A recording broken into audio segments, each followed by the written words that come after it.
Tuhan adalah Bapa kami yang bertata di surga. Kembali pagi minggu yang indah ini kami bersuka cita menyambut indahnya pagi. Terima kasih buat napas kehidupan yang masih Kau berikan bagi kami hingga hari ini Tuhan. Kami boleh menikmati indahnya mentari pagi.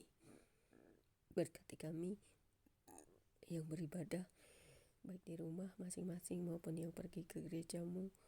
Berkati semua umat Tuhan dan juga para pekerja gereja-Mu, baik para pendeta, penatua diakon, dan juga gembala-gembala sidang, dan juga pekerja-pekerja gereja, pastor-pastor, dan juga umat Tuhan di seluruh gereja di dunia ini. Berkati kami semuanya ya Bapa, dan biarlah umat Tuhan selalu bersyukur memuji memuliakan nama-Mu. Dan saat ini kami mau mendengarkan firman-Mu, urapi kami ya Tuhan, untuk kami dapat mengerti, memahaminya dengan kuasa Roh Kudus-Mu, agar firman-Mu dapat selalu menjadi rema dalam kehidupan kami. Terima kasih Bapa di surga, di dalam nama Putra-Mu Yesus Kristus yang menjadi Tuhan dan Juru Selamat kami. Kami sambut firman-Mu pagi ini dan sukacita dan urapan Roh Kudus-Mu. Haleluya. Amin. Pembacaan Alkitab firman Tuhan pagi hari ini terambil dari kitab Kisah Para Rasul pasal 25 ayat 1 sampai dengan ayat yang ke-27. Kisah Para Rasul pasal 25 ayat 1 hingga dengan ayat yang ke-12 dengan perikop Paulus di hadapan Festus naik banding kepada Kaisar, yang berbunyi demikian. 3 hari sesudah tiba di provinsi itu, berangkatlah Festus dari Kaisarea ke Yerusalem. Di situ imam-imam kepala dan orang-orang Yahudi yang terkemuka datang menghadap dia dan menyampaikan dakwaan terhadap Paulus. Kepadanya mereka meminta suatu anugerah yang merugikan Paulus, yaitu untuk menyuruh Paulus datang ke Yerusalem. Sebab mereka sedang membuat rencana untuk membunuh dia di tengah jalan. Tetapi Festus menjawab bahwa Paulus tetap ditahan di Kaisarea dan bahwa ia sendiri bermaksud untuk segera kembali ke sana. Katanya, karena itu baiklah orang-orang yang berwenang di antara kamu turut ke sana bersama-sama dengan aku dan mengajukan dakwaan terhadap dia jika ada kesalahannya. Festus tinggal tidak lebih daripada 8 atau 10 hari di Yerusalem. Sesudah itu ia pulang ke Kaisarea. Pada keesokan harinya ia mengadakan sidang pengadilan dan menyuruh menghadapkan Paulus. Sesudah Paulus tiba di situ, semua orang Yahudi yang datang dari Yerusalem berdiri mengelilinginya, dan mereka mengemukakan banyak tuduhan berat terhadap dia yang tidak dapat mereka buktikan. Sebaliknya Paulus membela diri, katanya, "Aku sedikit pun tidak bersalah, baik terhadap hukum Taurat orang Yahudi maupun terhadap bait Allah atau terhadap Kaisar." Tetapi Festus yang hendak mengambil hati orang Yahudi menjawab, "Paulus," katanya, "apakah engkau bersedia pergi ke Yerusalem supaya engkau dihakimi di sana di hadapanku tentang perkara ini?" Tetapi kata Paulus, "Aku sekarang berdiri di sini di hadapan pengadilan Kaisar, dan di sinilah aku harus dihakimi. Seperti engkau sendiri tahu, benar-benar sedikit pun aku tidak berbuat salah terhadap orang Yahudi. Jadi jika aku benar-benar bersalah dan berbuat sesuatu kejahatan yang setimpal dengan hukuman mati, aku rela mati. Tetapi jika apa yang mereka tuduhkan itu terhadap aku ternyata tidak benar, tidak ada seorang pun yang berhak menyerahkan aku sebagai suatu anugerah kepada mereka. Aku naik banding kepada Kaisar." Setelah berunding dengan anggota-anggota pengadilan, Festus menjawab, "Engkau telah naik banding kepada Kaisar, jadi engkau harus pergi menghadap Kaisar." Kemudian Kisah Para Rasul pasal 25 ayat 13 hingga dengan ayat yang ke-27 dengan perikop baru. Paulus di hadapan Agripa dan Bernike, yang berbunyi demikian. Beberapa hari kemudian datanglah Raja Agripa dengan Bernike ke Kaisarea untuk mengadakan kunjungan kehormatan kepada Festus. Karena mereka beberapa hari lamanya tinggal di situ, Festus memaparkan perkara Paulus kepada raja itu, katanya, Di sini ada seorang tahanan yang ditinggalkan Felix pada waktu ia pergi. Ketika aku berada di Yerusalem, imam-imam kepala dan tua-tua orang Yahudi mengajukan dakwaan terhadap orang itu dan meminta supaya ia dihukum.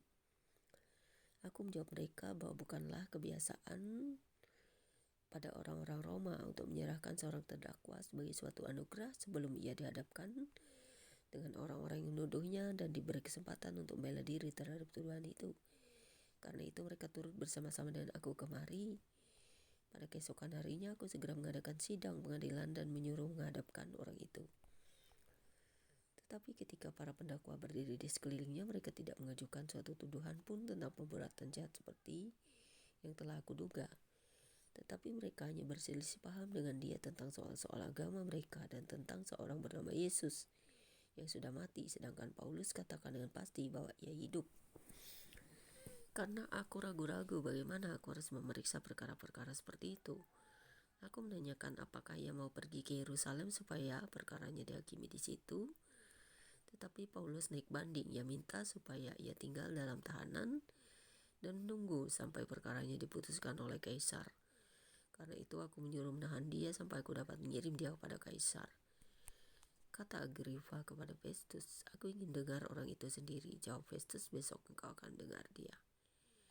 Pada keesokan harinya datanglah Agripa dan Bernike dengan segala kebesaran, dan sesudah mereka masuk ke ruang pengadilan bersama-sama dengan kepala-kepala pasukan dan orang-orang yang terkemuka dari kota itu, Festus memberi perintah supaya Paulus dihadapkan.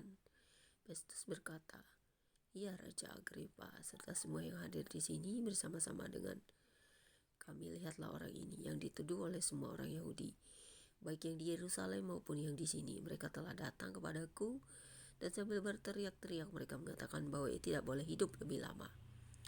Tetapi ternyata kepadaku bahwa ia tidak berbuat sesuatu pun yang setimpal dengan hukuman mati. Dan karena ia naik banding kepada Kaisar, aku memutuskan untuk mengirim dia menghadap Kaisar. Tetapi tidak ada apa-apa yang pasti yang harus kutulis kepada Kaisar tentang dia. Itulah sebabnya aku menghadapkan dia di sini kepada kamu semua, terutama kepadamu, Raja Agripa, supaya setelah dia akan pemeriksaan aku dapat menuliskan sesuatu. Sebab pada hematku tidaklah wajar untuk mengirim seorang tahanan dengan tidak menyatakan tuduhan-tuduhan yang diajukan terhadap dia." Puji Tuhan, kita dapat mendengar firman pagi ini bahwa sekalipun tidak didapatkan kesalahan pada seorang rasul ataupun nabi-nabi pilihan Tuhan ataupun orang-orang yang percaya kepada Yesus untuk memberitakan Injil, banyak sekali terjadi hal seperti ini hingga sampai hari ini. Tapi berbahagialah kita yang karena nama Yesus kita dianiaya dan dicela dan dimasukkan ke penjara ataupun kita mati menjadi martir. Karena kita adalah orang-orang yang telah dipilih Tuhan. Jadi berbahagialah kita dalam penganiayaan. Karena di situ Tuhan akan memberikan kepada kita mahkota kehidupan, di mana kita semua percaya akan kuasa kebangkitan dan juga kehidupan kekal bersama Kristus Yesus. Orang-orang martir adalah orang-orang yang mempunyai jiwa yang sepenuhnya memberikan hidupnya kepada Kristus, bukan hanya mengambil berkat saja dari orang lain, tetapi dia benar-benar melakukan firman Tuhan dan memberitakannya kepada semua orang. Walaupun tidak terdapat kesalahan, tetapi orang-orang dunia selalu berusaha untuk menganiaya. Puji Tuhan saudara, biarlah kita selalu setia sekalipun penganiayaan itu terjadi pada kita. Amin. Demikianlah pembacaan Alkitab kita pagi hari ini. Kiranya firman ini memberkati saya dan Anda. Dan kita jangan takut, jangan sampai meninggalkan Kristus, karena apa yang kita dapat kelak lebih berharga daripada yang ada di dunia ini. Itu mahkota kehidupan yang baru bersama Kristus di dalam kerajaan Allah yang akan segera datang ke bumi ini. Puji Tuhan. Bapa di surga, kembali kami mengucap syukur buat firman-Mu. Apa yang kami dengar hari ini juga dapat menjadi pelajaran bagi kami dan juga menguatkan kami bahwa di dalam segala penganiayaan yang disengajakan orang-orang dunia ataupun orang-orang yang tidak percaya, bahkan mereka seorang raja pengawal-pengawal pasukan, kepala pasukan, bahkan juga pemerintah-pemerintah, orang-orang dunia yang tidak percaya, selalu mencari-cari kesalahan orang-orang yang mengabarkan Injil pada semua orang, sehingga mereka gelap mata, gelap hati, dan ingin membunuh para murid-murid Tuhan, para rasul-rasul ataupun nabi-nabi zaman dulu. Sehingga kami bersyukur Tuhan sampai diberi hati yang dikuatkan oleh Kristus Tuhan dan Juru Selamat kami. Biarlah namamu semakin ditinggikan, dimuliakan. Semakin kami menderita, semakin kami meninggikan namamu. Semakin kami dianiaya, semakin namamu yang paling berharga di dalam hidup kami. Terima kasih Bapa di surga. Biarlah hanya Engkau saja yang patut disanjung, ditinggikan, dan dimuliakan.